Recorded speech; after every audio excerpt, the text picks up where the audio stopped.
Code forces round 236 division 3 problem A. तो इस problem में बेसिकली ये बोला गया है कि आपका जो स्ट्रिंग होगा, आप दो स्ट्रिंग आपको दी गई होगी ए और बी, और दोनों स्ट्रिंग में या तो तीन मतलब ये स्ट्रिंग दोनों तीन टाइप के करेक्टर से बन सकते हैं, ठीक है। या तो तीन एम, एक्स, एल और एस, ठीक है। तो एम होगा और एल और यस होगा, ठीक है। तो अगर मान लो ए और या बी में कुछ एक्स टाइप के एलिमेंट्स, कुछ एक्स कैरेक्टर्स हो सकते हैं, और उसके आगे या तो लास्ट वाला एलिमेंट या तो एक्स हो सकता है, या तो एक्स हो सकता है, या तो एल हो सकता है, ठीक है। तो ये हो सकता है, या तो एम होगा, ठीक है। या तो एम होगा तो सिर्फ मतलब इसके आगे एक्स नहीं होगा, बट अगर एल हुआ तो इसके आगे एक्स भी हो सकता है, ठीक है। तो और एस है तो इसके आगे भी एक्स हो सकता है, ठीक है। तो अब इससे हम ये प्रॉब्लम स्टेटमेंट है, और हमको ये बोला गया है कि हम इन दोनों स्ट्रिंग को हमें कंपेयर करना है, स्ट्रिंग ए और स्ट्रिंग बी को कंपेयर करना है, ठीक है, कि उनमें से बड़ा कौन सा है।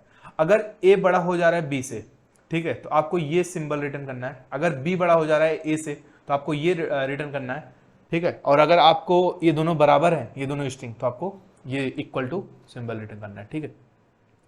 तो यही है हमारा बेसिकली प्रॉब्लम। तो अब इसका हम थोड़ा सोल्यूशन अप्रोच देखते हैं, ठीक है। तो इसमें हम क्या करते हैं कि इसका ये एग्जांपल हम अपने, तो ये बोल, जैसे ये पहला इनपुट हम देख सकते हैं x x x S x S.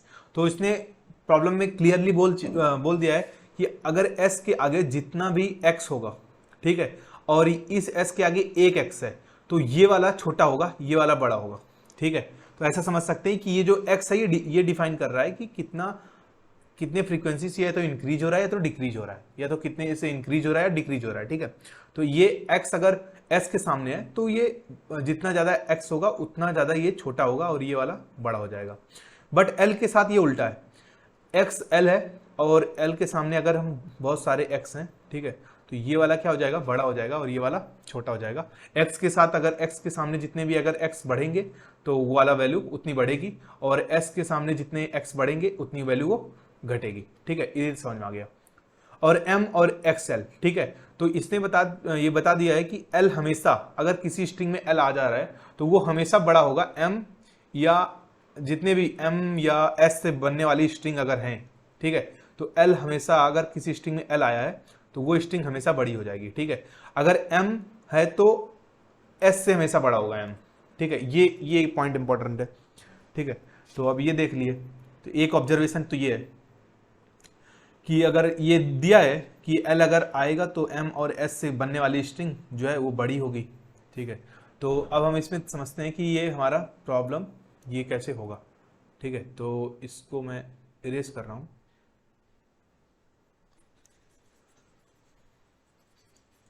ठीक है। अब इसका लॉजिक, मेन लॉजिक यही है कि अगर स्ट्रिंग मान लो A है और B है, ठीक है, तो यहाँ पे ये मान लो A स्ट्रिंग है और ये अपना B स्ट्रिंग है, ठीक है।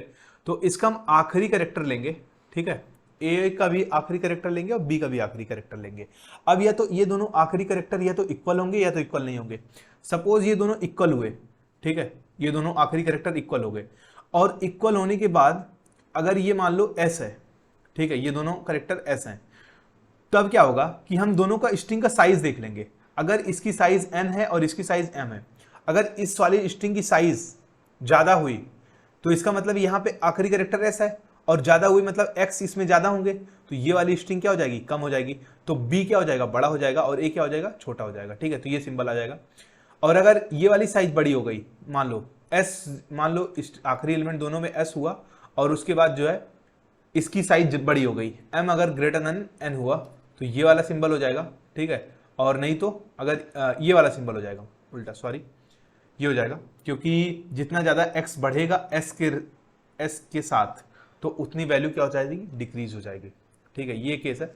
अगर अब दूसरी चीज कि अगर ये मान लेते हैं m है, ठीक है, या l है, अगर ये सारे करेक्टर होंगे, अगर l है तो l में क्या होगा, अगर जितने भी x इधर बढ़ते जाएंगे तो क्या हो जाएगा, उतनी स्ट्रिंग वाली बड़ी हो जाएगी, ठीक है। तो जो साइज होगा, अगर साइज इसकी ज़्यादा होगी तो इस वाले से बी वाले से तो ये सिंबल हो जाएगा, अगर बी वाला ज़्यादा हुआ तो ये वाला सिंबल हो जाएगा, अगर दोनों की साइज बराबर हुई तो इक्वल का सिंबल हो जाएगा।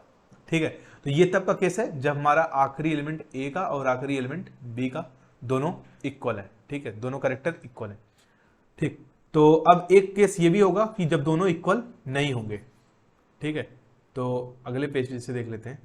अगर दोनों स्ट्रिंग ए ये है और स्ट्रिंग बी ये है और इसका दोनों करेक्टर मान लेते हैं बराबर नहीं होता है। ठीक है, तो मान लेते हैं इसका या तो एल होगा, तो अगर बराबर नहीं है तो इस बी का क्या पॉसिबल है, बी का तो या तो एम पॉसिबल है या तो एस पॉसिबल है।